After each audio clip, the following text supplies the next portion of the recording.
bienvenida al Master in Science, Jerzy Mariño Salazar. Él es ingeniero geólogo egresado de la Universidad Nacional de Ingeniería, con una maestría en la Universidad de Nice, Sofía Antípolis, Francia, con cursos de posgrado en el JICA, Japón, la Universidad de Hawái de Atilo, en los Estados Unidos, y el Museo Nacional de Ciencias Naturales, España. Jerzy Mariño es jefe de proyecto del INGEMET desde el año 2005, donde dirigió 5 proyectos de investigación. Además, es profesor en la Universidad Nacional de Ingeniería, con 10 años de docencia en las cátedras de Vulcanología Física y Geomorfología.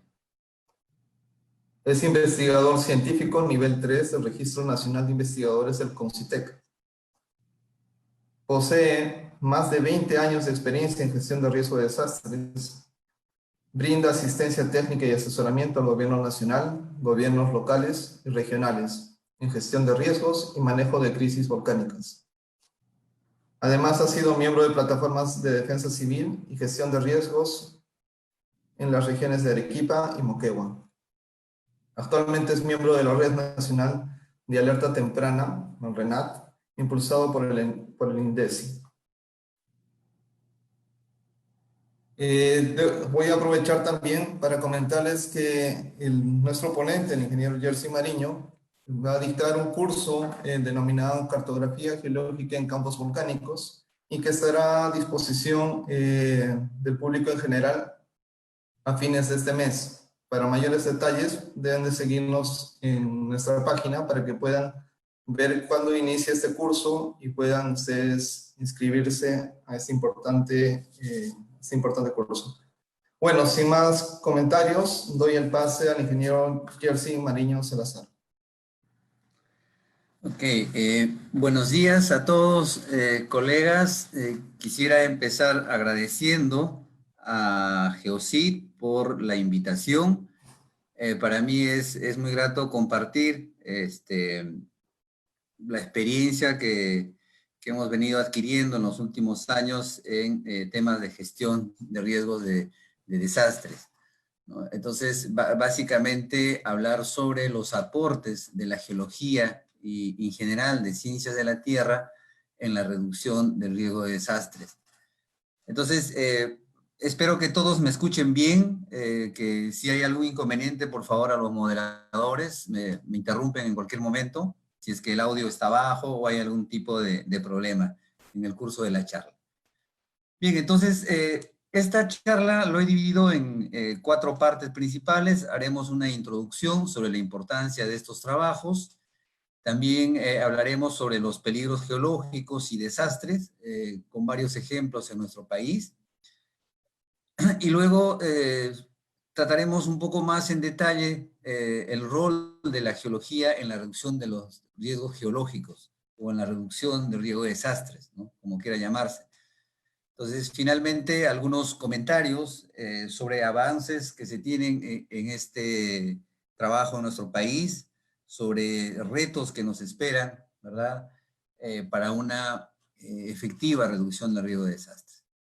Entonces, empezaría señalando que nuestro país y en general la parte occidental de América del Sur se encuentran, digamos, en una zona de alto peligro, como podemos ver en este mapa, ¿no? Este es un mapa donde podemos ver las zonas de peligrosidad frente a peligros naturales, llámense actividad sísmica, llámense huracanes, actividad volcánica, movimientos en masa, entre otros fenómenos.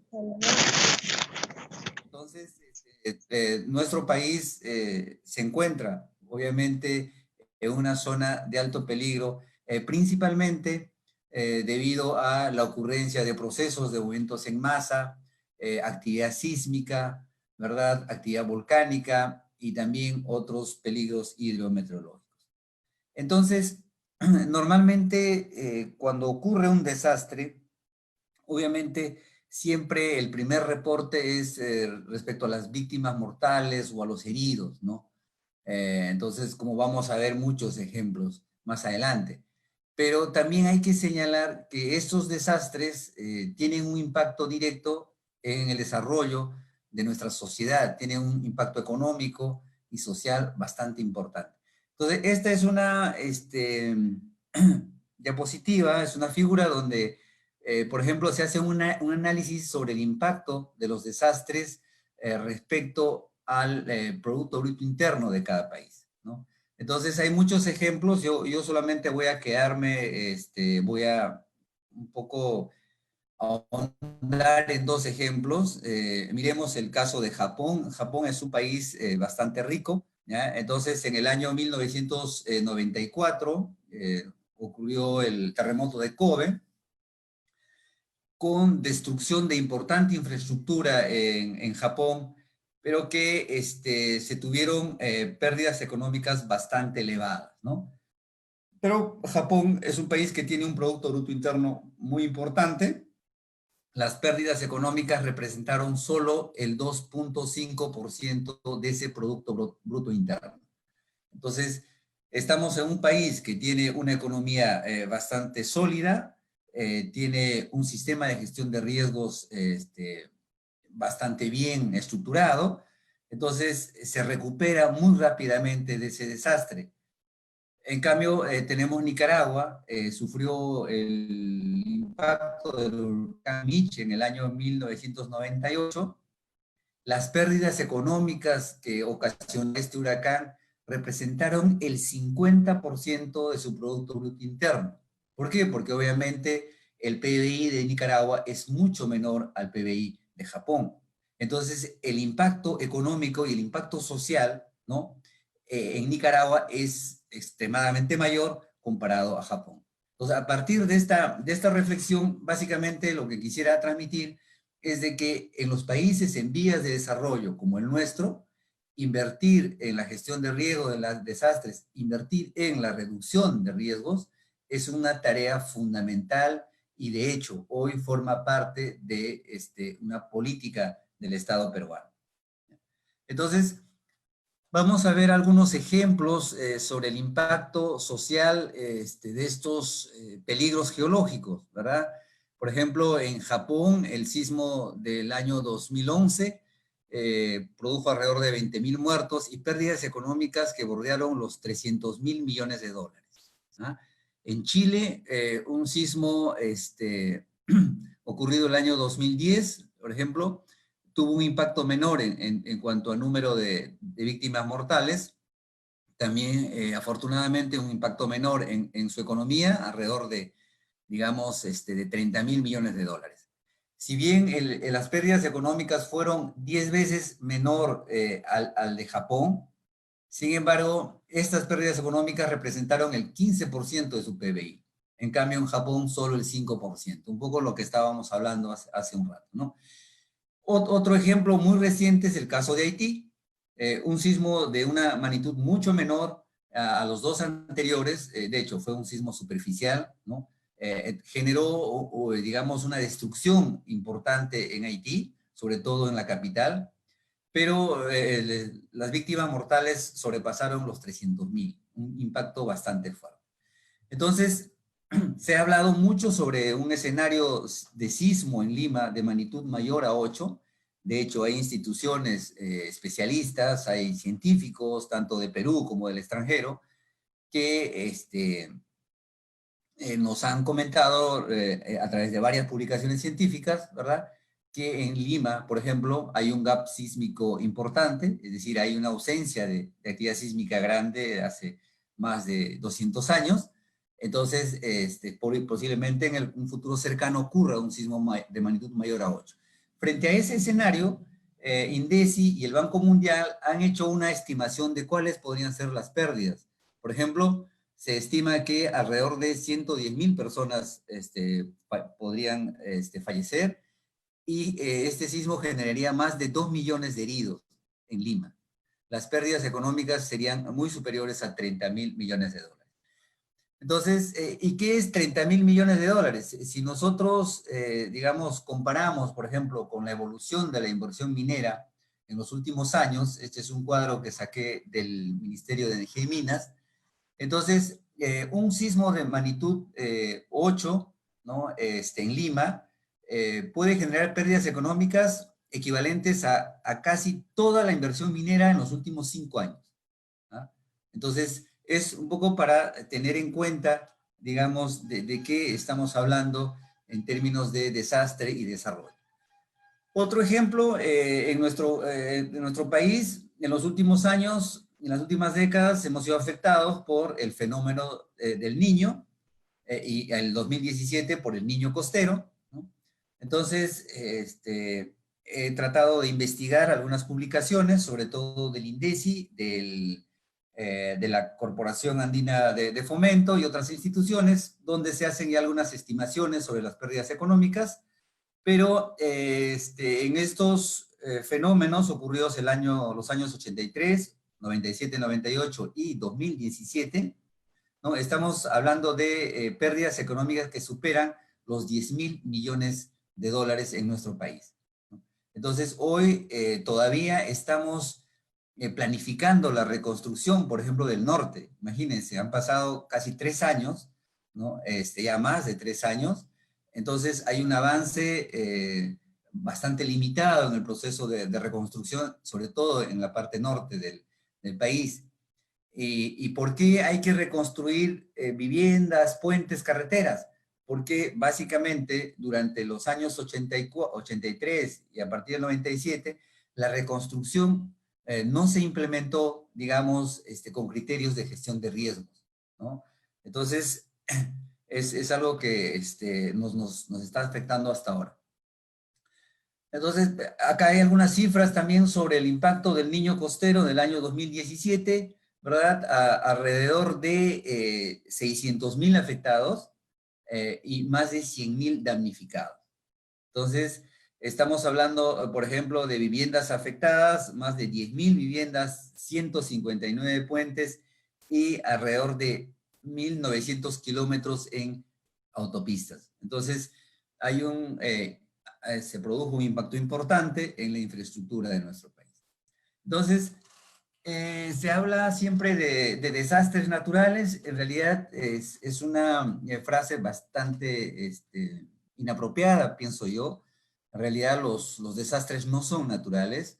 El desastre es un producto de una construcción social, ¿no? Es cuando un fenómeno natural digamos, impacta, digamos, una localidad, una infraestructura, pero el riesgo nosotros lo construimos día a día, ¿no? Entonces, al hablar de desastre natural, muchas veces el hombre se exime de esa responsabilidad, cuando realmente nuestra responsabilidad en la ocurrencia de desastres es mayúscula.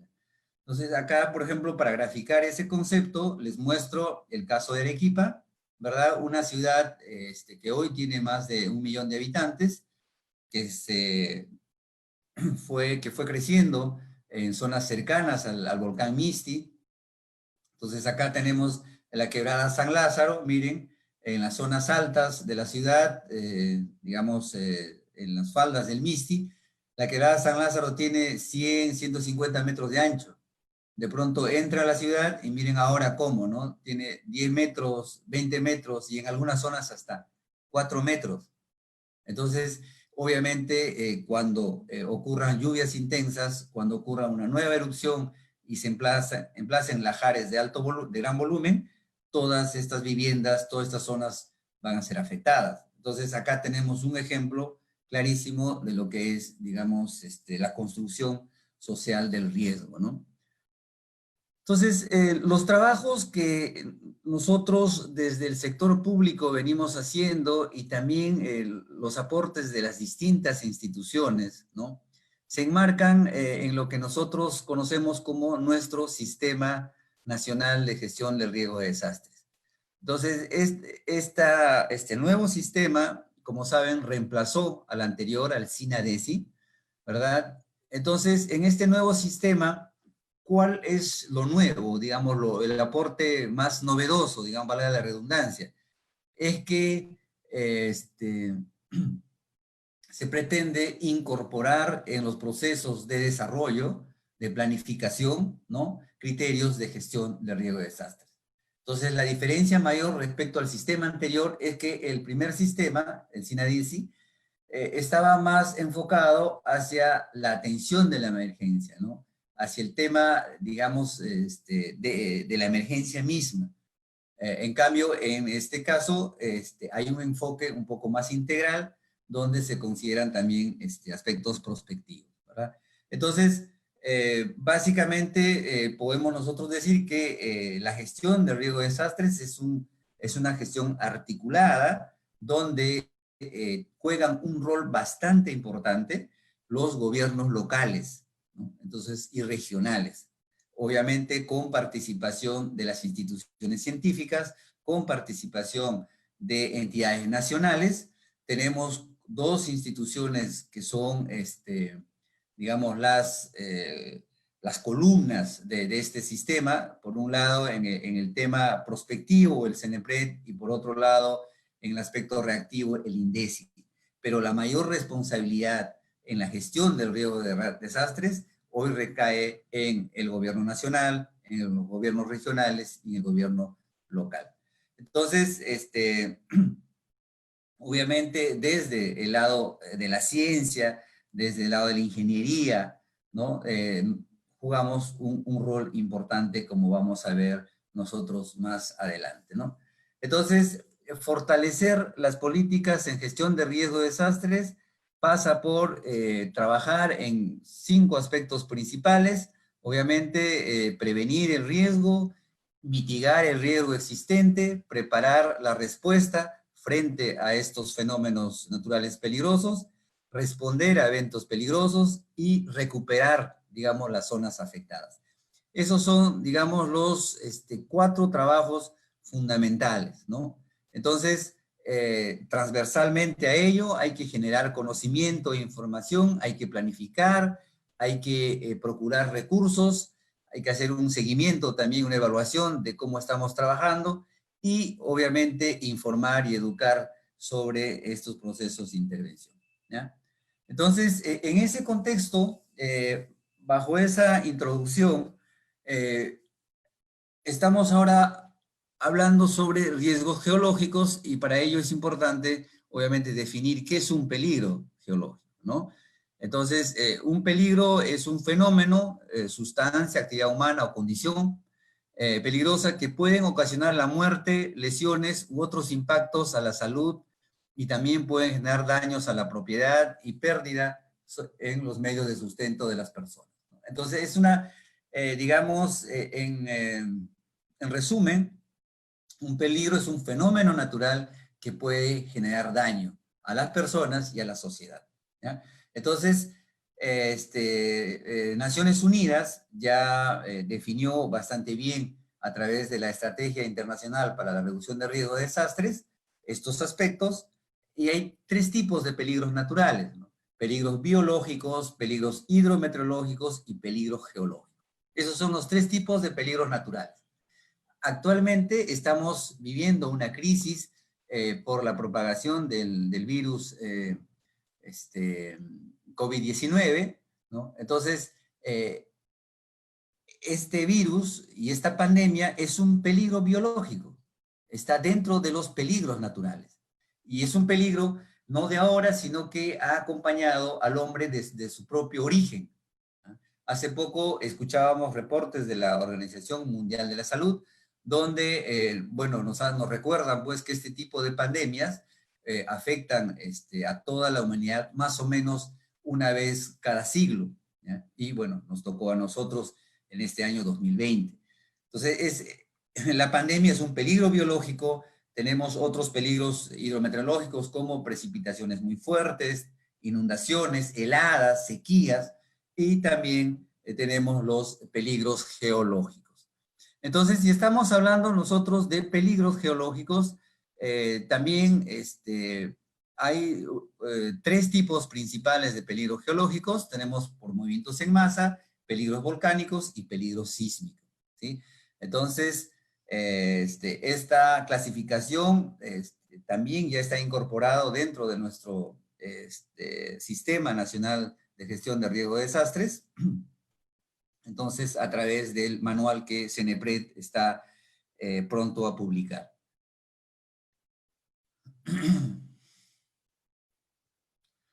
Entonces, voy a mencionar brevemente algunos desastres que han ocurrido en nuestro país, solo para tener algunos ejemplos. Por ejemplo, el desastre del año 1600. Este desastre fue originado por la erupción del volcán Huayna Puttina, ¿verdad? Un volcán que queda en la región Moquegua. Esa erupción es, digamos, la erupción más grande que ha ocurrido en Sudamérica en época histórica, ¿sí?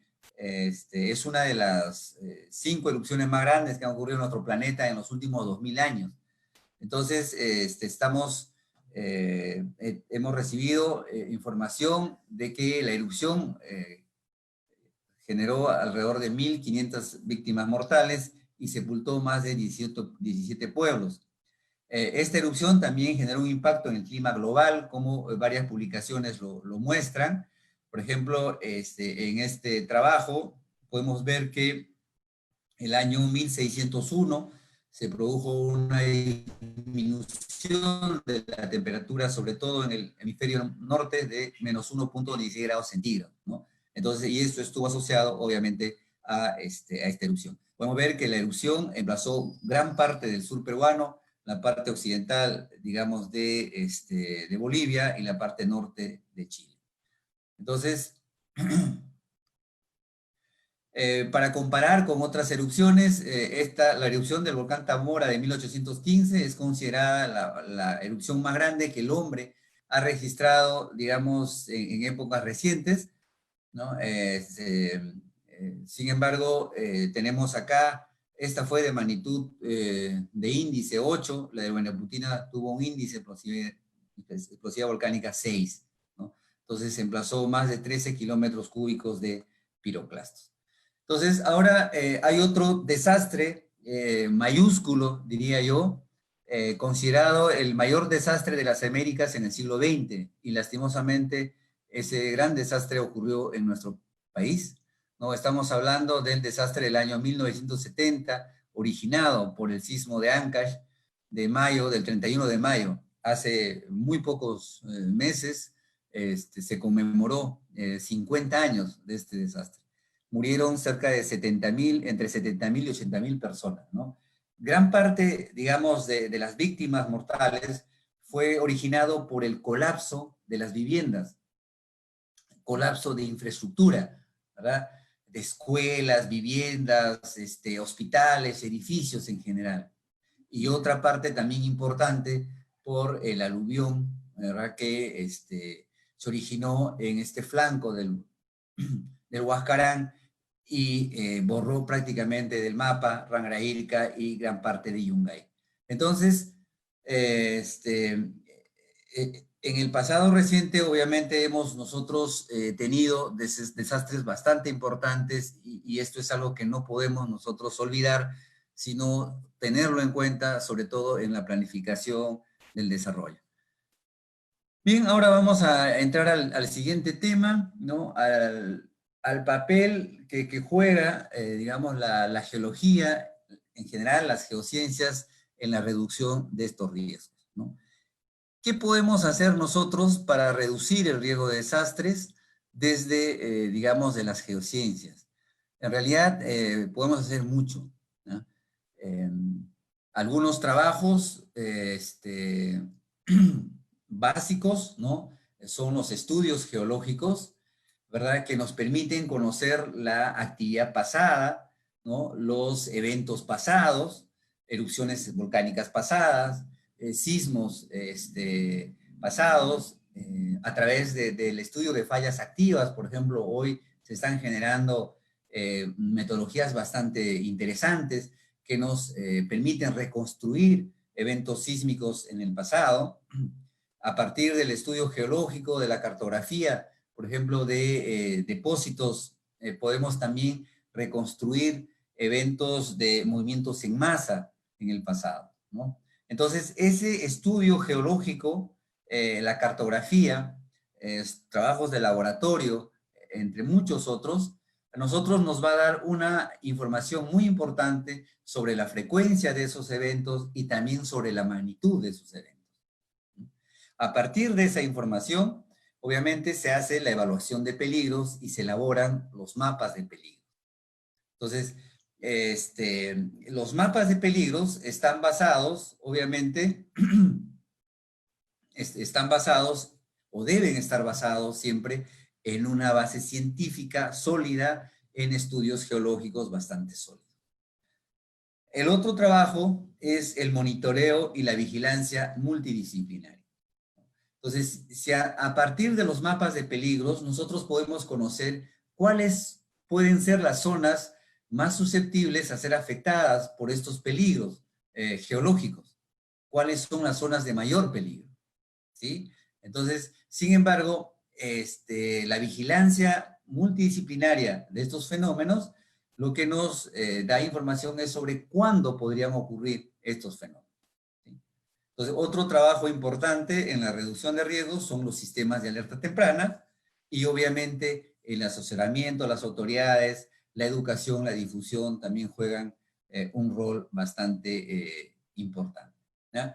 Entonces, normalmente las poblaciones en riesgo tienen preguntas bastante simples, ¿sí? Para, digamos, los que gestionan los riesgos.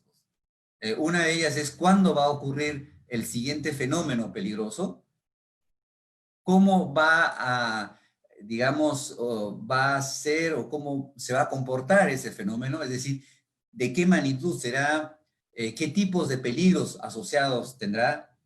Y la otra pregunta es, ¿qué zonas van a ser afectadas? Es decir, ¿cuándo, cómo y dónde? Son tres preguntas que siempre las autoridades y los pobladores en riesgo nos hacen, sobre todo a los que trabajamos en la parte científica.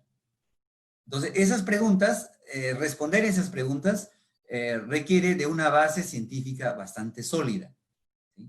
Entonces, cuanto más trabajos de investigación científica, cuanto mejores trabajos de monitoreo hagamos, obviamente nuestras respuestas van a ser más coherentes, ¿no? Entonces, ¿cuáles son los peligros que tenemos en nuestro país? Por un lado, los peligros volcánicos. Como sabemos, tenemos volcanes activos en todo el sur peruano. Según trabajos de INGEMET, hay 10 volcanes activos, es decir, volcanes que han tenido erupciones en el pasado reciente. Más de 2 millones de personas viven, digamos, en zonas de riesgo volcánico. Hay importantes operaciones mineras también en estas zonas de riesgo volcánico, por ejemplo, Cerro Verde, Cuajone, Toquepala y ahora el nuevo proyecto Quellaveco. Estamos hablando de operaciones mineras donde se produce más del 30% del cobre en nuestro país. Entonces tenemos también, obviamente, ciudades como Arequipa, tenemos autopistas hidroeléctricas, es decir, importante infraestructura, digamos, en riesgo, ¿no? Entonces, ¿cómo se reduce, cuáles son los aportes de la geología y en general de las geociencias para reducir el riesgo, en este caso, volcánico? Primero hay que conocer la geología del volcán, hay que conocer los eventos pasados, como en el ejemplo que están viendo ustedes, a través de la geología, podemos nosotros reconstruir la evolución, por ejemplo, del volcán, saber, conocer qué tipo de erupciones ha tenido, qué zonas han afectado en el pasado esas erupciones, con qué frecuencia ocurren estas erupciones, cuál es la frecuencia, por ejemplo, de erupciones pequeñas, cuál es la frecuencia o la recurrencia de erupciones grandes, ¿no? Entonces, toda esa información nosotros podemos saber a partir de estos estudios. También conocer el contexto tectónico es bastante importante. Acá, por ejemplo, pueden ver ustedes mapas del grupo de neotectónica de INGEMET, donde se muestran las fallas normales que están alrededor del volcán Ubinas. De hecho, la actividad de este volcán tiene un control estructural importante, ¿no? A partir de estos trabajos, conocimos en detalle la evolución eruptiva de este volcán. Hay que también contar con dataciones radiométricas porque estas dataciones absolutas son importantes. No basta una datación relativa, no basta, perdón, conocer la edad relativa de las formaciones o de los eventos. Es preciso tener o contar con dataciones absolutas. Entonces, A partir de esa información se elaboran los mapas de peligros. Entonces, ¿qué es un mapa de peligros? Se habla mucho de mapas de peligros, pero una definición simple, podríamos decir que un mapa de peligros es información cartográfica donde se muestra el grado de peligrosidad, por ejemplo, en este caso, alrededor de un volcán, ¿no? Entonces, para procesos de movimientos en masa, lo que se tienen son mapas de susceptibilidad a movimientos en masa, ¿no? Entonces, básicamente, en los volcanes, algunos peligros están asociados a un proceso eruptivo, pero hay otros que no necesariamente, ¿no? Entonces, eh, para obviamente hacer una buena evaluación de peligros hay que conocer esos peligros. En el caso de los volcanes, los últimos años, por ejemplo, sabemos que los peligros volcánicos más recurrentes en general en los volcanes del sur peruano son las caídas de ceniza, son los proyectiles balísticos, son los lahares o flujos de lodo y los gases volcánicos. Más bien otros peligros menos frecuentes son los flujos piroclásticos, las avalanchas de escombros y los flujos de lava, ¿no?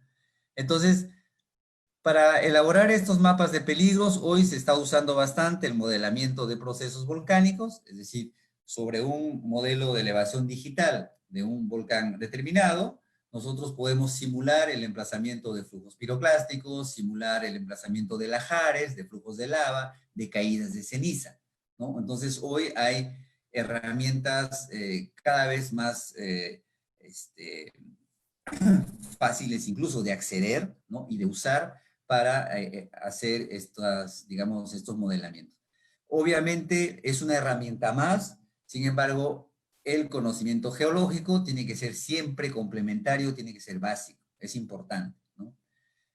Hace más o menos 15 años empezamos a elaborar los primeros mapas de peligros volcánicos, digamos, acá en el nuevo grupo de vulcanología de INGEMET. Empezamos a elaborar el mapa de peligros del MISTI, que se publicó el año 2007. Entonces, ese mapa básicamente se hizo a partir de la geología. En ese momento no contábamos, por ejemplo, con buenos modelos de elevación digital. De Arequipa teníamos un modelo de elevación digital de 30 metros de resolución. Imagínense, para quebradas que tienen 4, 5 o 7 metros de profundidad, ese modelo de elevación no era muy preciso, ¿no? Entonces, basamos mucho este mapa de peligros en la parte geológica. Entonces, sin embargo, hoy estamos contando ya con modelos de elevación digital, digamos, de orden métrico, incluso de orden decimétrico. Entonces, el modelamiento va a ser mucho mejor en estas plataformas, ¿no? Entonces, a partir de estos trabajos, obviamente hoy el Perú cuenta con mapas de peligros de 7 volcanes, ¿no? También se han elaborado mapas de peligros en 3D, ¿no? Interactivos. Este es un aporte novedoso de INGEMET, donde podemos interactuar, digamos, el mapa de peligros con información también de infraestructura. Por ejemplo, hoy varios ministerios tienen, digamos, infraestructura ya georreferenciada, ¿no? En sistemas de información geográfica. Entonces, a través de estos mapas de peligros en 3D, interactuamos con información del Ministerio de Salud, del Ministerio de Educación, del Ministerio de Transportes. Tal es así que hoy podemos conocer, por ejemplo, cuáles son las instituciones educativas que están en zonas de alto peligro volcánico en Arequipa, cuáles son los centros de salud que están también en zonas de alto peligro. Por ejemplo, acá, en el Valle del Colca, hemos visto que hay cerca de 17 pueblos y más de 20.000 personas que pueden ser afectadas por caídas de ceniza. Hay cerca de 20 instituciones educativas y 16 centros de salud que pueden ser afectados por ese peligro volcánico.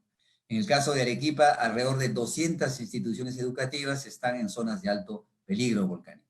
Entonces, hoy estos mapas de peligros interactivos permiten tener también información sobre el riesgo, no solamente sobre el peligro, sino sobre infraestructura vulnerable o expuesta.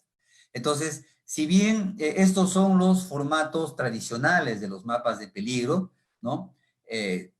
Este formato, que al final la población lo lee, lo ve, podemos ir mejorándolo, podemos ir adaptándolo para un uso, digamos, más eficiente de las autoridades y de la población, ¿no? Entonces, es realmente una responsabilidad de cada uno de nosotros ofrecer mapas claros, ofrecer mapas que sean manejables a la sociedad, ¿no? Entonces, imagínense, en una emergencia volcánica, en una crisis por movimientos en masa, los que van a leer ese mapa y van a utilizar ese mapa para gestionar las crisis, no van a ser geólogos, no van a ser geofísicos, no van a ser ingenieros civiles.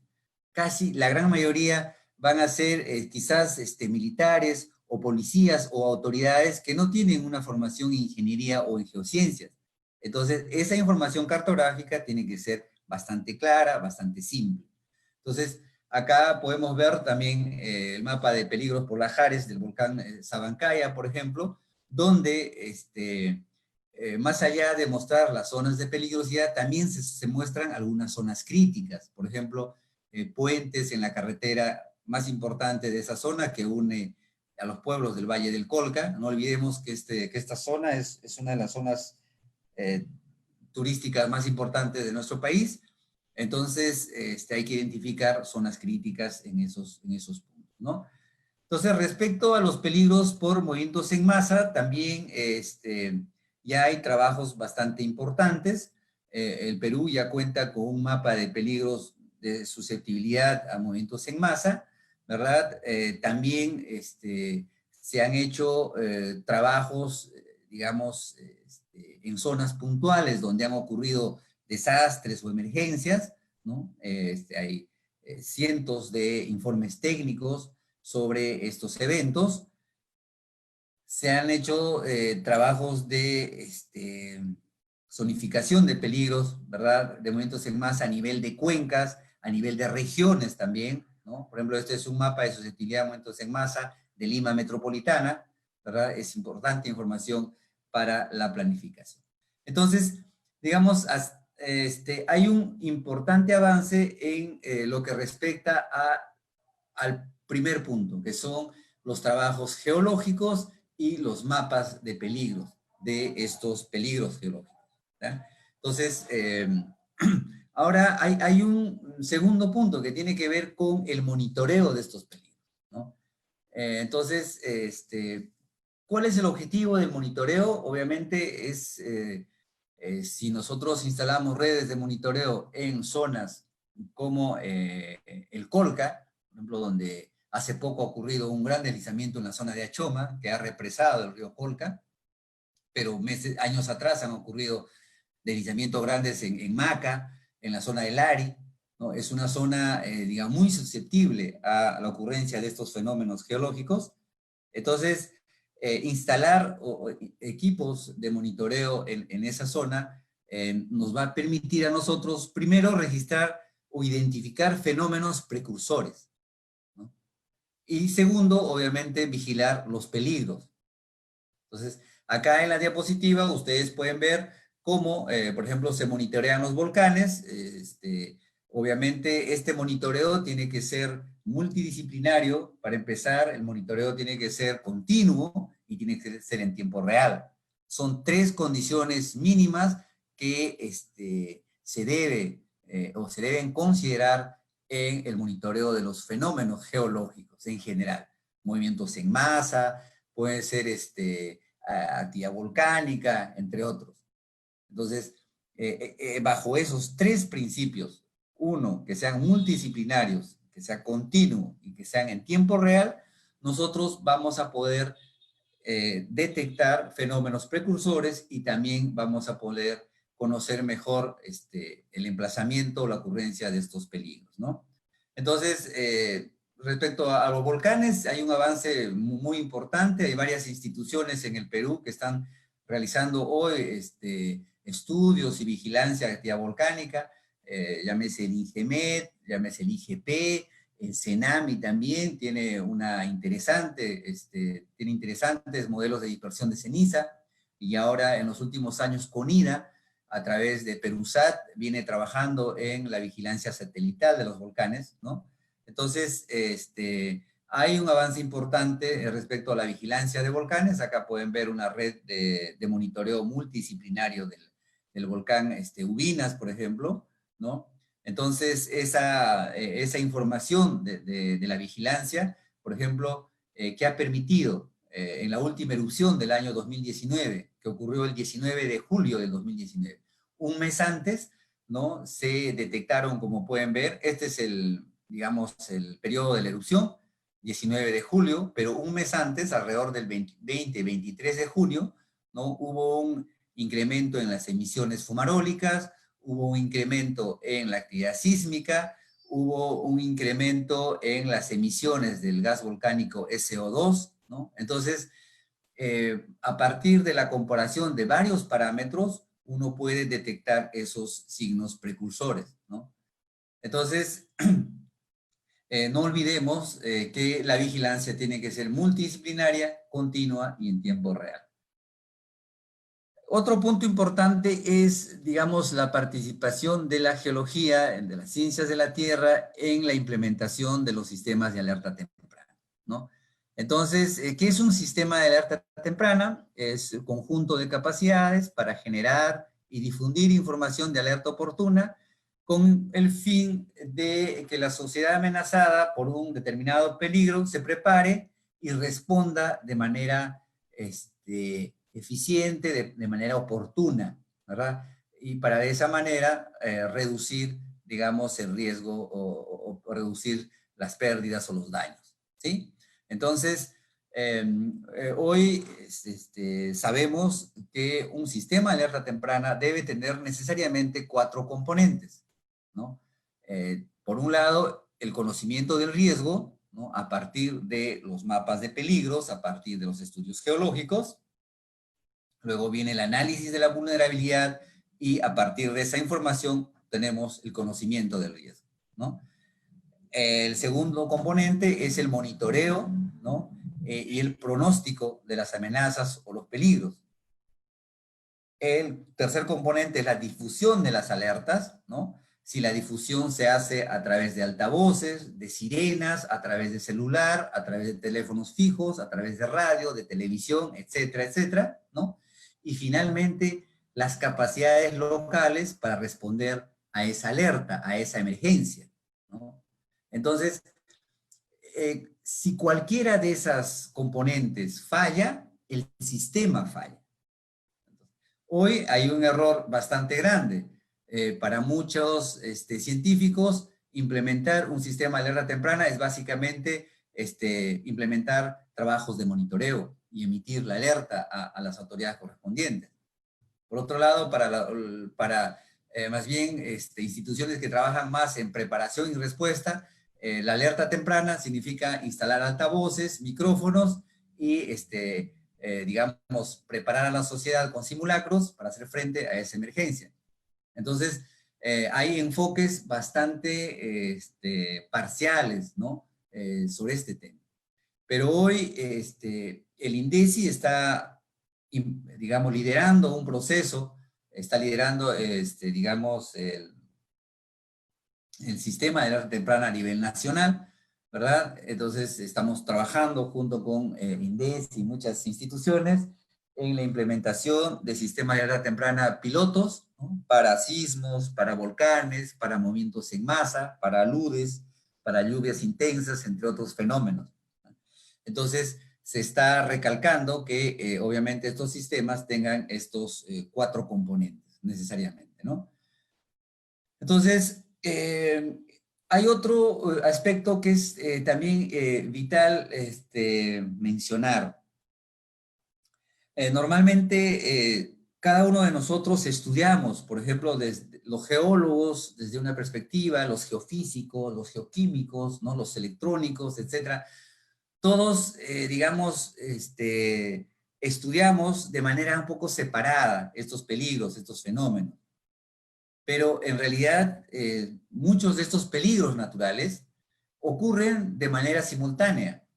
Algunos incluso son detonantes de otros peligros. Me explico. Los procesos de movimientos en masa, por ejemplo, pueden ser detonados por una fuerte actividad sísmica o pueden ser detonados por intensas precipitaciones, ¿sí? Entonces, digamos, yo puedo tener un gran sismo, ¿sí? Peligro sísmico, pero después puedo tener importantes caídas de roca, puedo tener deslizamientos importantes, ¿no? Que son peligros por momentos en masa. Entonces, más bien en la naturaleza, estos fenómenos están interrelacionados, ¿sí? Entonces, un sistema de alerta temprana tiene que ser multipeligros, tiene que ser integral, ¿no? Entonces, por ejemplo, en el caso de Arequipa, tenemos peligro por actividad volcánica, tenemos peligros por movimientos en masa, peligros hidrometeorológicos. Entonces, la sugerencia es, obviamente, de que si se implementa un sistema de alerta temprana, tiene que ser de tipo multipeligro. Entonces, nosotros podemos tener intensas precipitaciones en la cuenca del río Chili, ¿no? A partir de ello puede generarse caídas de roca, pueden generarse derrumbes, ¿no? Pueden represar eventualmente el río Chili, porque hay un cañón bastante angosto entre el Misti y el Chachani, y posteriormente puede, digamos, generarse un flujo mucho mayor. También sismos de gran magnitud pueden detonar estos procesos. Entonces, obviamente, en la implementación de estos sistemas de alerta temprana, tiene que haber un enfoque siempre de multipeligro. También se han avanzado un poco en la implementación de sistemas de alertas tempranas para dispersión de cenizas. Este es un pronóstico de dispersión de cenizas de Cenami, y hoy Ingemed y Cenami están trabajando justamente en la emisión de alertas tempranas por caídas de ceniza en las zonas de los volcanes Sabancaya y también Ubinas. También hoy está en plena investigación, en plena implementación, sistemas de alerta temprana para lajares a partir de instrumentación con equipos sísmicos, con geófonos, con cámaras de videovigilancia, entre otros equipos, ¿no? Entonces, hay un trabajo bastante importante que hacer. Un avance que también me gustaría resaltar es que en nuestro país desde el año pasado, desde el 2019, ya cuenta con un centro de operaciones de emergencia nacional que es operado por el INDECI. En este COEN trabajan, digamos, instituciones del Estado, digamos, instituciones nacionales, pero también que están monitoreando todas las regiones de nuestro territorio, y obviamente es una herramienta importante para la implementación de los sistemas de alerta temprana. Entonces, voy terminando esta charla tocando un último punto que tiene que ver con la educación, con la difusión y sobre todo con la sensibilización de la población frente a estos peligros naturales, ¿sí? Sensibilización para, digamos, reducir el riesgo de desastres. Un aspecto fundamental, obviamente, es la educación. Nosotros tenemos que impulsar que estos temas asociados a la reducción de riesgo de desastres sean incorporados, por ejemplo, en la currícula de los estudiantes, ¿no? Desde el nivel inicial hasta la universidad. Quería comentarles un caso, un ejemplo que pude ver en Japón. Estuve en Japón un par de meses, años atrás, y me permitió conocer y aprender muchas cosas nuevas, ¿no? Y una de esas cosas quiero transmitirles, que el entorno geográfico y los fenómenos geológicos, hidrometeorológicos en Japón son extremos. Digamos, tenemos climas extremos desde menos 30 grados centígrados en el invierno, menos 40 grados centígrados, a temperaturas altas en el verano, ¿no?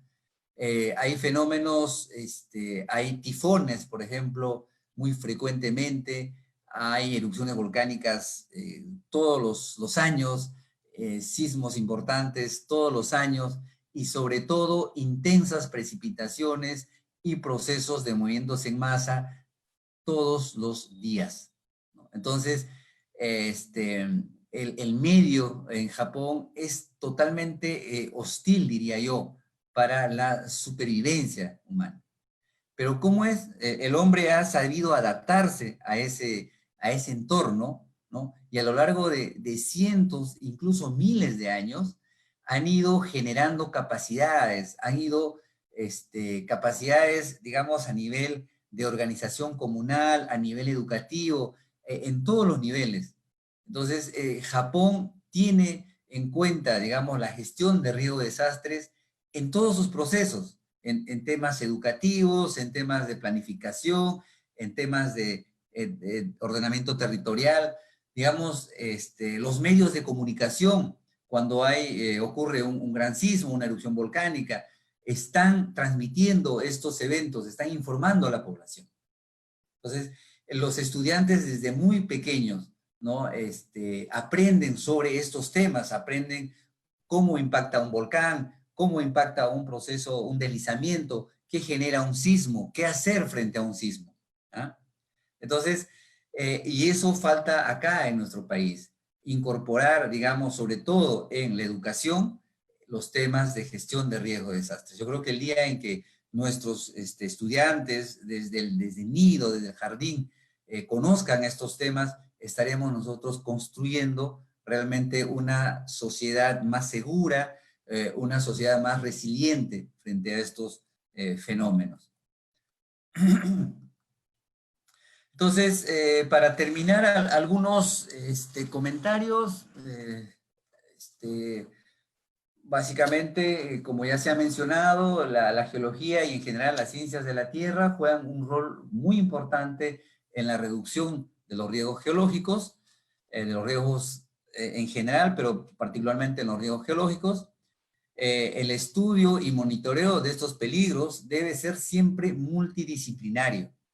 Y eso implica necesariamente interrelación de profesionales, interrelación de instituciones, mucha cooperación, ¿no? Los mapas de peligros geológicos son una herramienta importante para conocer, digamos, las zonas donde pueden ocurrir estos desastres, las zonas donde que pueden ser afectadas por estos fenómenos naturales, y por tanto es una herramienta, debe constituirse una herramienta esencial para la planificación del desarrollo, para, digamos, el ordenamiento territorial. También una adecuada vigilancia instrumental puede permitir realizar pronósticos, ¿no?, de la potencial ocurrencia de, por ejemplo, erupciones volcánicas, potencialmente también procesos de movimientos en masa. ¿Ah? Hoy sabemos que todavía el hombre no ha logrado desarrollar un pronóstico de sismos, ¿no? Todavía no, pero es posible en muchos casos anticiparnos o conocer los signos precursores, por ejemplo, de actividad volcánica. Y en algunos países también, gracias a instrumentación sísmica, a instrumentación geodésica, ¿sí? Se pueden también detectar signos premonitores de procesos de movimientos en masa, ¿sí? Entonces, obviamente, no todas las erupciones volcánicas, de pronto vamos a poder hacer pronóstico. Hay erupciones que ocurren de una manera muy súbita. Un ejemplo muy reciente es lo que pasó en Chile a raíz de la erupción del volcán Calbuco en el año 2015, hace menos de 5 años. A las 5 de la tarde, el Observatorio Vulcanológico de los Andes, el OVDAS, emitió su reporte diario y recomendaba mantener el color de alerta de este volcán en amarillo a las 5 de la tarde. Y ocurrió una erupción bastante grande después de las 6 de la tarde, después de menos de 2 horas, imagínense, ¿no? Entonces, no todas las erupciones pueden pronosticarse, pero obviamente cuanto más trabajos de monitoreo hagamos, cuanto mejores redes de monitoreo tengamos, obviamente nuestra capacidad de pronóstico va a ser mejor. En temas de monitoreo de peligros por movimientos en masa, en Perú recién se está empezando. Hay algunos proyectos pilotos, por ejemplo, en el caso de las redes de movimientos en masa en la zona de Maca, en la zona del río Vítor también. Hay otros, digamos, proyectos pilotos acá en Huaycoloro, ¿no?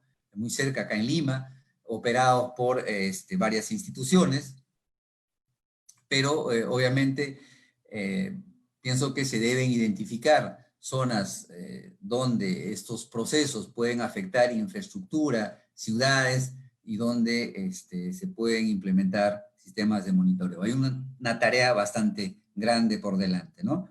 Entonces, obviamente, para poder reducir el riesgo de desastres geológicos, se requieren esfuerzos articulados de muchas instituciones, ¿no? Entonces, acá la cooperación, la colaboración es vital, ¿no? Es fundamental.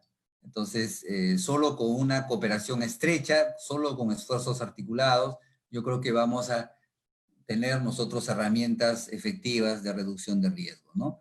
Y finalmente, siempre es importante impulsar los sistemas de alerta temprana con un enfoque, digamos, de multipeligro y sobre todo en zonas críticas de nuestro territorio.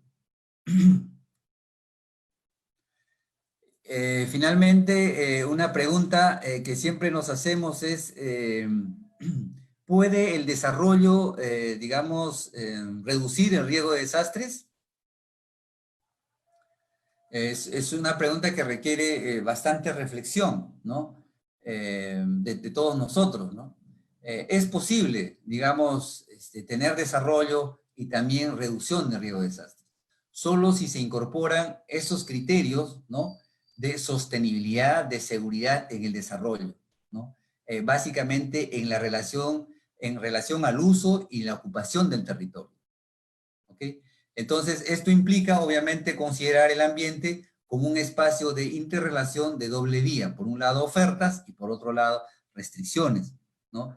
Entonces, y no solamente como un dispensario de recursos. Entonces, muchas veces o durante mucho tiempo, el territorio ha sido considerado básicamente, ¿no? Como un dispensario de recursos. ¿Ah? Ese ha sido un enfoque durante siglos, y ese enfoque obviamente ha ido incrementando el riesgo de desastres. ¿Ah? Entonces, hoy lo que hay que entender es que ese territorio tiene recursos, pero también tiene riesgos. Entonces,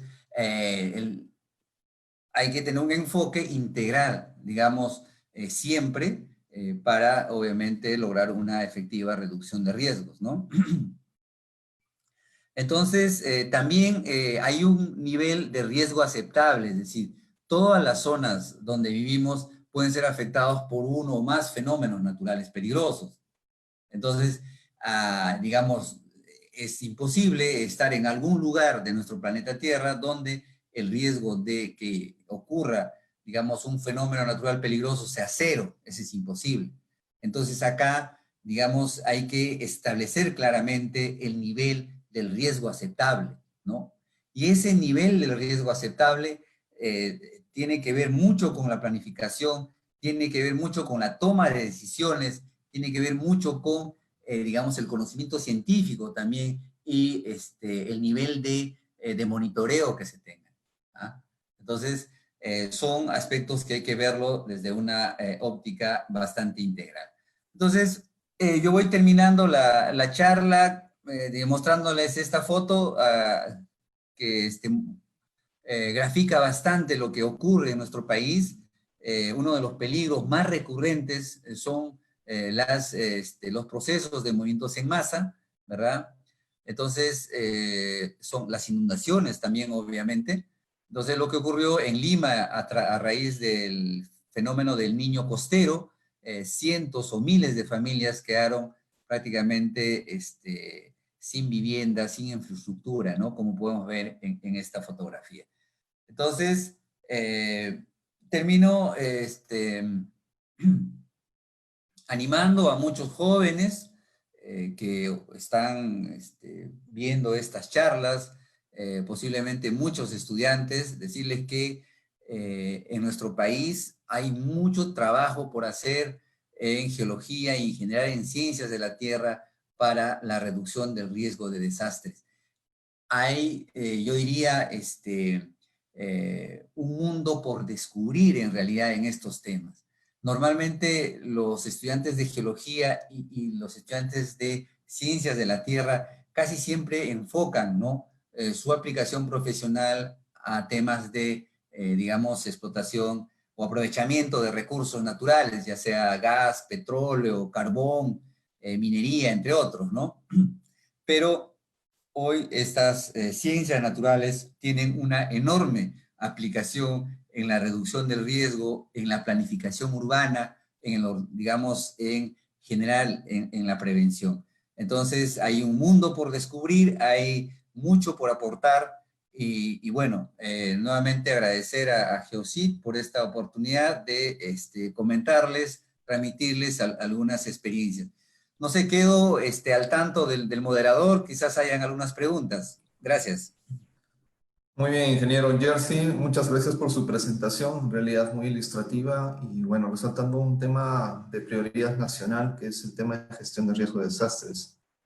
Bueno, hay algunas preguntas del público, en realidad voy a empezar con la primera, es del señor Omar Antonio Guerrero. Su pregunta es, asociado a eventos pre, durante y post actividad volcánica, existe una importante actividad sísmica. ¿El mapa de peligrosidad volcánica contempla esta variable? Sí, muy interesante pregunta. En realidad, hay que diferenciar, digamos, la actividad sísmica tectónica, la actividad sísmica debido a procesos de subducción, por ejemplo, ¿no? O actividad sísmica debido a la reactivación de fallas activas en los Andes, actividad sísmica más por fallas activas, por ejemplo, de tipo tensional o normal. Los sismos volcánicos son bastante diferentes. Primero que son sismos pequeños y normalmente muchos de estos sismos incluso son imperceptibles a nuestros sentidos, ¿ya? Entonces, por ejemplo, los sismos del volcán Ubina, ¿no? Los sismos preeruptivos existen meses o semanas antes o días antes de la ocurrencia de la erupción o durante la erupción, ¿no? Muchísimos sismos. Pero estos normalmente tienen magnitud menor de 3. ¿Ah? Y la gran mayoría de sismos no son perceptibles. Entonces, en el caso del Sabancaya, más bien es un poco diferente porque ahí hay un volcán y también hay fallas activas. Entonces, hay una relación, ¿no? Entre actividad sísmica de origen tectónico, ¿no? Y actividad sísmica también de origen netamente volcánico, cosa que aún está en investigación. Todavía no hay, digamos, un estudio muy detallado de ese fenómeno, de esa relación entre la actividad sísmica tectónica, ¿no? Por las fallas activas de Madrigal, bueno, hay muchas fallas en esa zona, y también la actividad volcánica. Pero yo diría que la actividad sísmica generada por la reactivación de los volcanes son sismos bastante pequeños, ¿no? Entonces, a no ser que estemos frente a una erupción extremadamente grande, como ocurrió, por ejemplo, el año 1600, ¿no? Donde, según reportes históricos, se sintió actividad sísmica alrededor de Huayna Putina, ¿verdad? Incluso se sintió en Arequipa, según algunos reportes, ¿no? Entonces, pero en épocas recientes, al menos en Perú, no tenemos esa experiencia nosotros. Entonces, nosotros básicamente para elaborar los mapas de peligros volcánicos, lo que hemos considerado son los peligros volcánicos, ¿ah? Y estos peligros volcánicos ya están identificados a nivel internacional. No es algo que nosotros lo hayamos establecido, por ejemplo, o seamos pioneros en ese tema. No. Posiblemente nuestros primeros mapas de peligros volcánicos aparecieron en el siglo XXI, pero peligros volcánicos a nivel mundial pues se tiene desde el siglo pasado, ¿no? ¿Y cuáles son los peligros volcánicos principales, ¿no?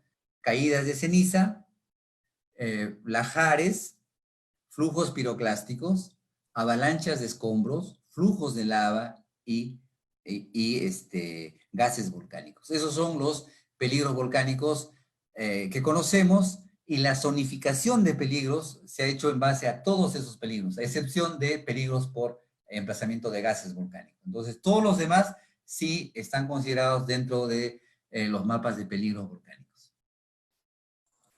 Ok, gracias por su respuesta. También hay una pregunta del mismo señor, el señor Omar Antonio Guerrero. Su pregunta es, otro aspecto importante es la capa de hielo. ¿Existen mediciones de espesores de casquete de hielo y el potencial estimado de inundaciones? Sí, a ver, lastimosamente debido al cambio climático,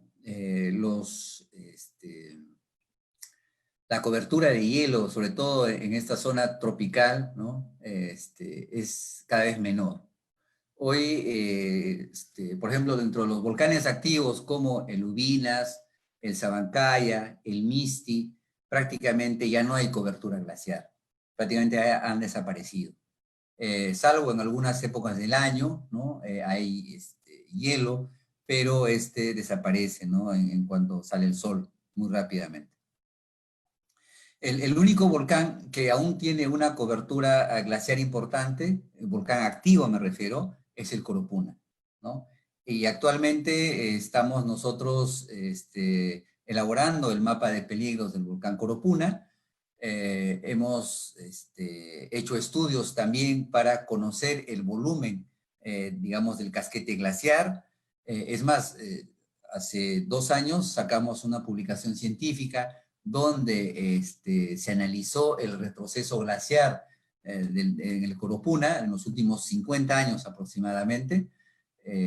No tengo actualmente el valor exacto, pero sí se ha cuantificado el volumen y también la superficie, y a partir de ello también se han construido escenarios, ¿no? Para conocer el área de afectación si es que ocurre una erupción y se pueda y parcialmente también puedan generar flujos o lajares por la fusión del casquete glaciar, ¿no? Pero sí es una variable que se considera, que estamos nosotros considerando. Gracias. A ver, tenemos una pregunta de Facebook de Luis Albines Vaca. Saludos, ingeniero Jersey. Muy buena y clara exposición. ¿De qué manera podemos implementar el monitoreo satelital en trabajos de reducción de riesgo? A ver, gracias, Albines. En realidad, cuantos más métodos tengamos, cuanto más equipamiento, cuanto más sensores, siempre el monitoreo va a ser mejor, ¿no? Vamos a tener mejor capacidad de detectar los fenómenos precursores, por ejemplo, ¿no? En cuanto a movimientos en masa, a nivel mundial está todavía en investigación.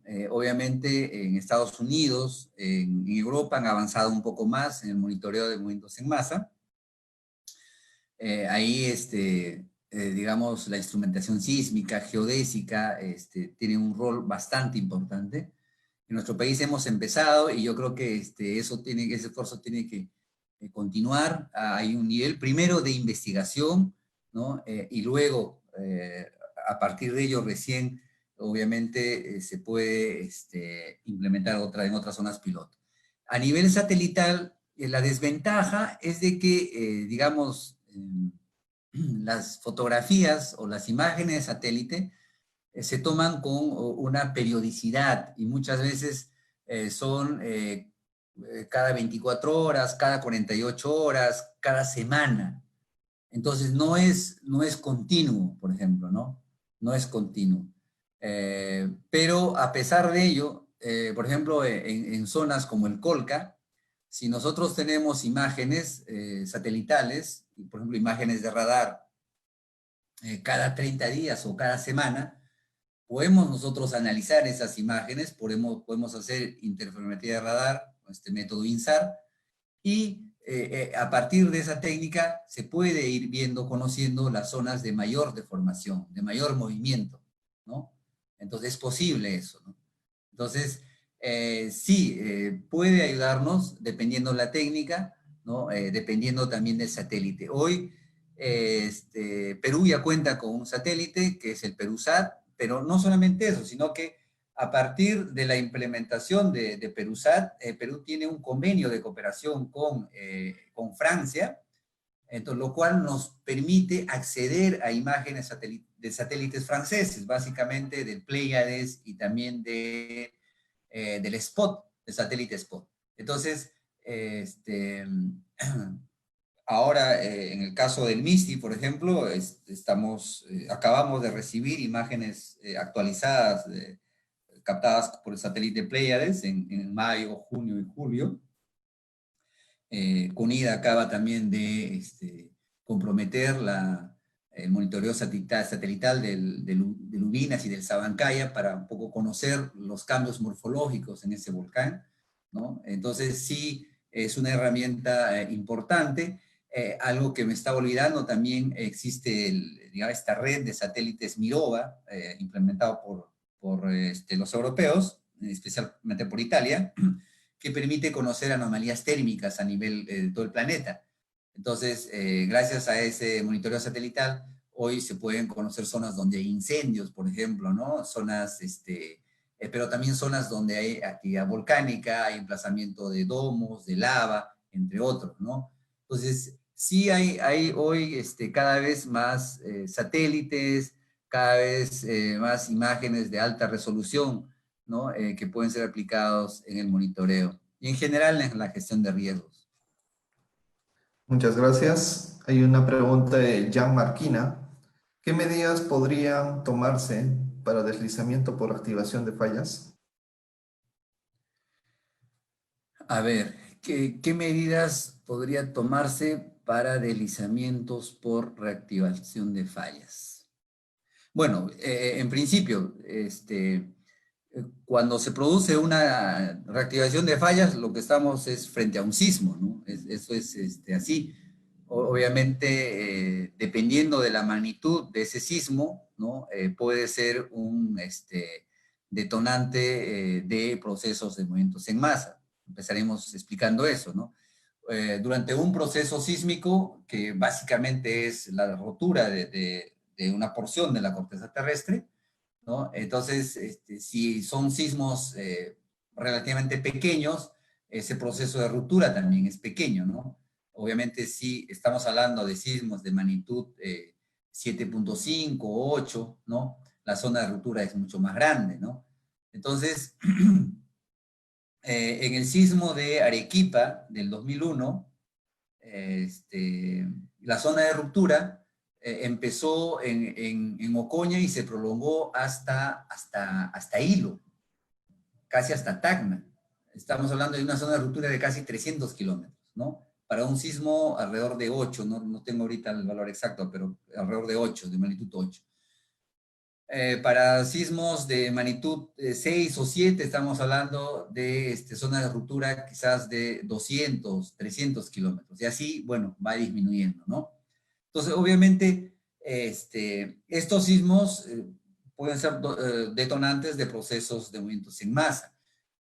Nosotros no podemos detener esos procesos, obviamente. Lo que podemos es, en todo caso, mitigar el impacto de estos procesos.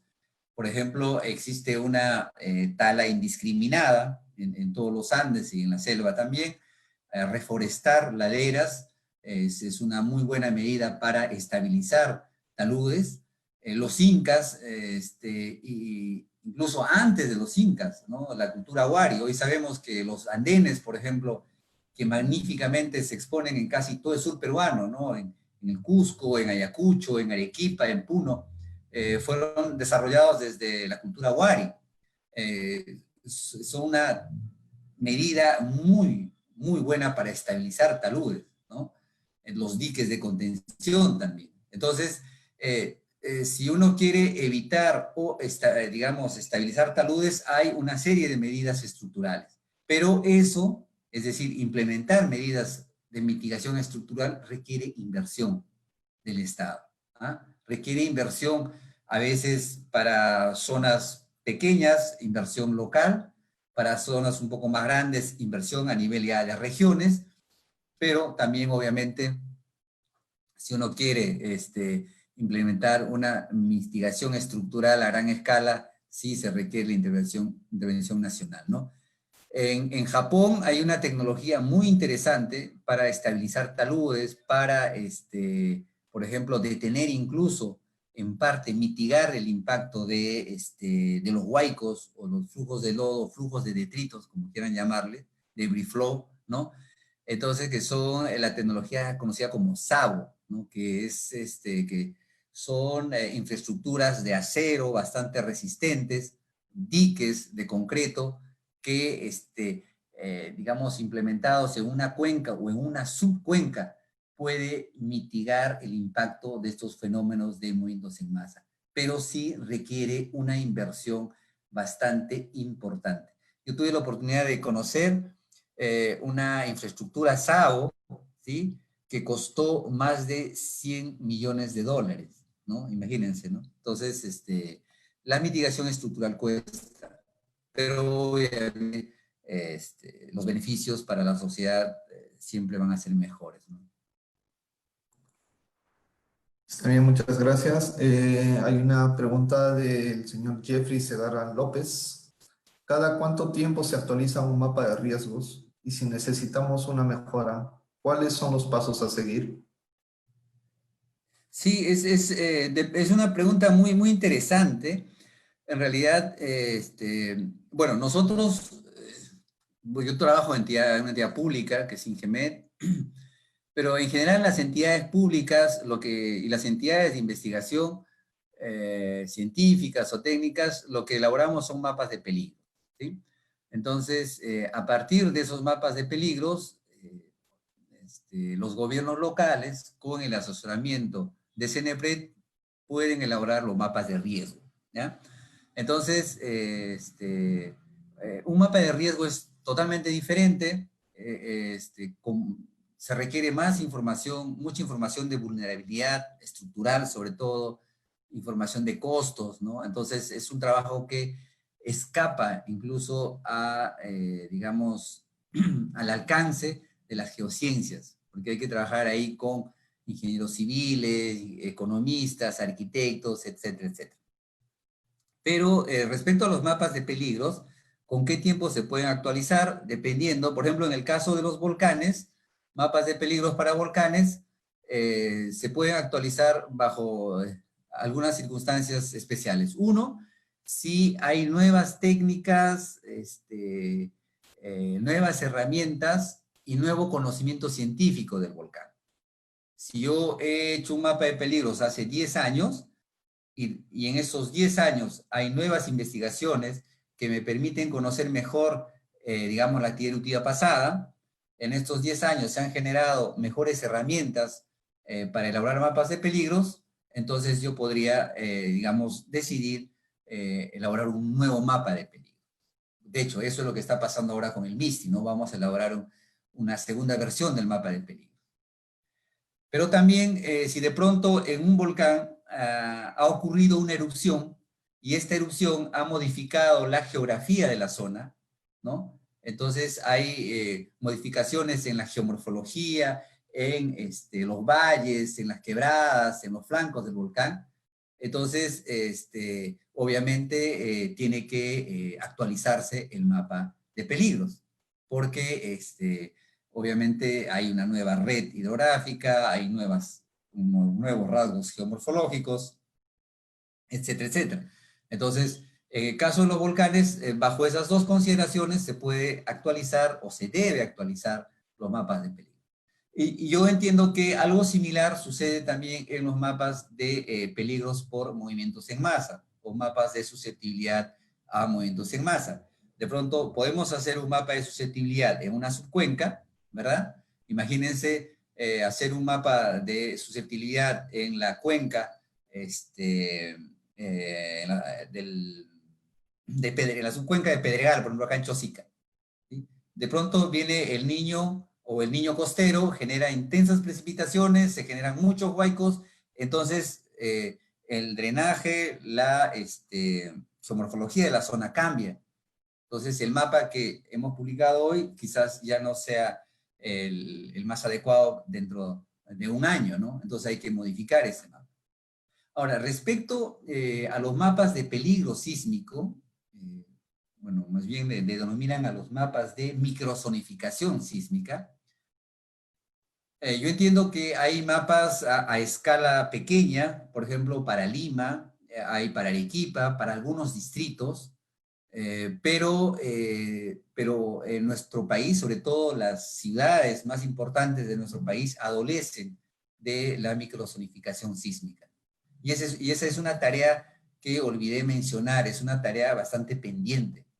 Para poder realizar una óptima planificación urbana, necesitamos contar con adecuados mapas de microzonificación sísmica, ¿no? Entonces, hay algunos distritos que ya lo tienen, lo están elaborando junto con empresas consultoras o también junto con entidades públicas, en alianza con entidades públicas, pero yo diría que hay un avance bastante parcial.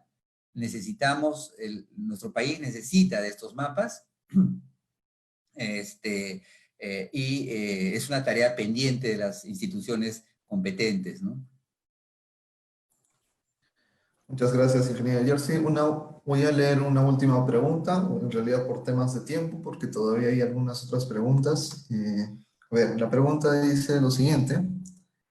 Es del ingeniero Fluker Peña. Felicitaciones, Jersey. ¿Cómo se puede mejorar la difusión de los trabajos de reducción de riesgos de desastres para que llegue a los próximos candidatos a la presidencia? En elecciones anteriores, una candidata decía, vamos a entregar títulos de propiedad, y esto ocasiona la invasión de zonas de ladera o zonas de alto peligro geológico.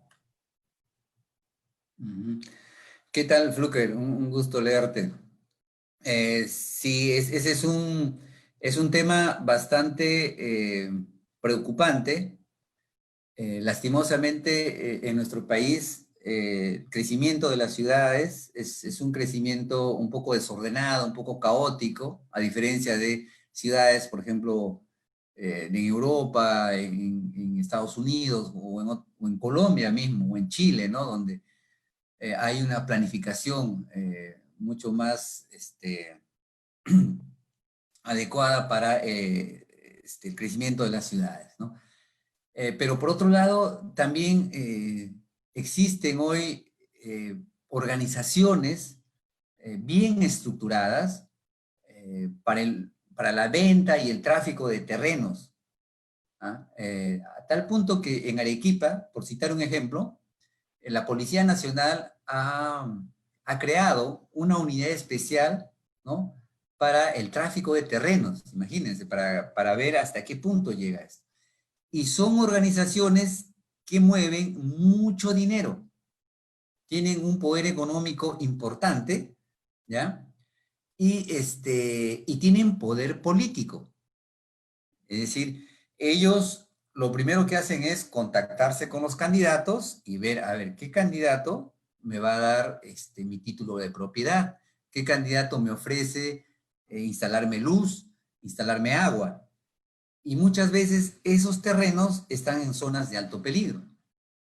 Entonces, cuando el candidato de pronto es electo, y todos sabemos que cuando los candidatos ofrecen algo y reciben votos a cambio de esa oferta, cuando llegan al poder tienen que cumplir o devolver ese ofrecimiento. Entonces, ese es un tema bien delicado y bien complejo, porque no se trata digamos, organizaciones pequeñas, no, son organizaciones bien estructuradas, con poder político y poder económico.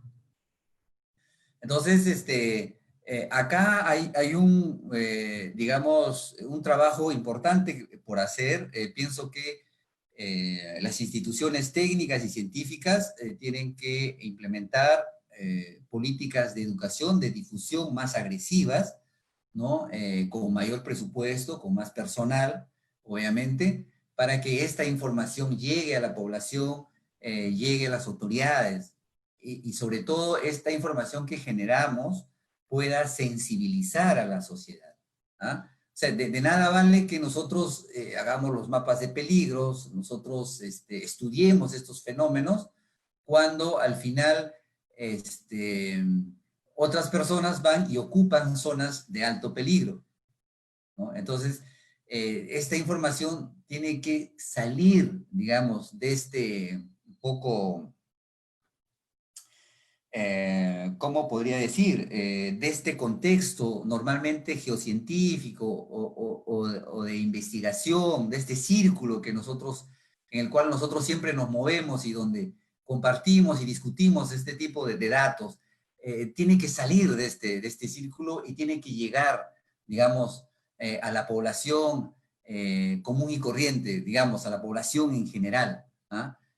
Y ahí sí depende mucho, obviamente, de las instituciones técnicas y científicas, de cómo implementan sus políticas educativas, sus políticas de difusión, ¿no? Sí, hay un trabajo, yo creo, ahí enorme todavía por hacer, y también, obviamente, frente a las elecciones presidenciales o frente a elecciones locales, creo que las ONGs, las instituciones técnicas, las instituciones como INDECI, como CENEPRED, pueden o deben liderar debates o discusiones con los candidatos con agendas o temas muy concretos asociados a reducción de riesgo, ¿no?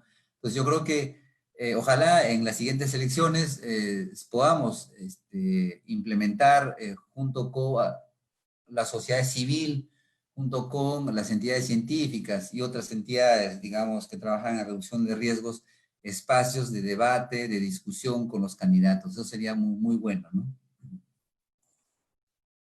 Bueno, a todos muchas gracias por las preguntas. En realidad tenemos otras preguntas más, si no por el tema del tiempo no vamos a poder hacerlas presentes en este momento. Sin embargo, estas preguntas van a ser, se les va a hacer llegar al expositor, el ingeniero Jerzy Mariño, y van a ser respuestas en la brevedad posible. Bueno, solamente quiero agradecer al ingeniero Jerzy Mariño por su excelente presentación.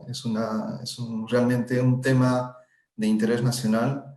Todos estamos inmiscuidos en lo que es gestión de riesgo de desastres. Actualmente estamos viviendo justamente un tema de un peligro biológico que nos está quejando. Y en realidad, bueno, tenemos que tomar en cuenta muchos temas de prevención, haciendo estudios multidisciplinarios, ¿no? Bueno, por última vez, no sé si quiere decir algo el ingeniero Jerzy Mariño para finalizar su presentación. No, básicamente agradecerles a Geocid por este esfuerzo, felicitarles también por su contribución en la reducción de riesgos, desearles muchos éxitos y en general a los colegas, sobre todo a los jóvenes, colegas que están incursionando en geología, en geociencias, ¿no? Puedan ver como un tema de aplicación, ¿verdad? De trabajo, ¿no? Aspectos de reducción de riesgo de desastres, ¿no? Y nada más, y muchas gracias por la invitación. Muchas gracias a usted, ingeniero. Bueno, las preguntas pueden hacerlas llegar al correo geocidsac@gmail.com. Y recordarles que esta presentación va a ser, bueno, ha sido grabada y va a ser también publicada en nuestras redes sociales, en nuestro canal de YouTube. También recordarles que el ingeniero Jerzy Mariño dictará muy pronto, bueno, un curso denominado Cartografía Geológica en Campos Volcánicos, que también lo haremos llegar a través de nuestras redes sociales. Agradeciendo su participación, espero que tengan una buena tarde. Hasta luego, buen fin de semana.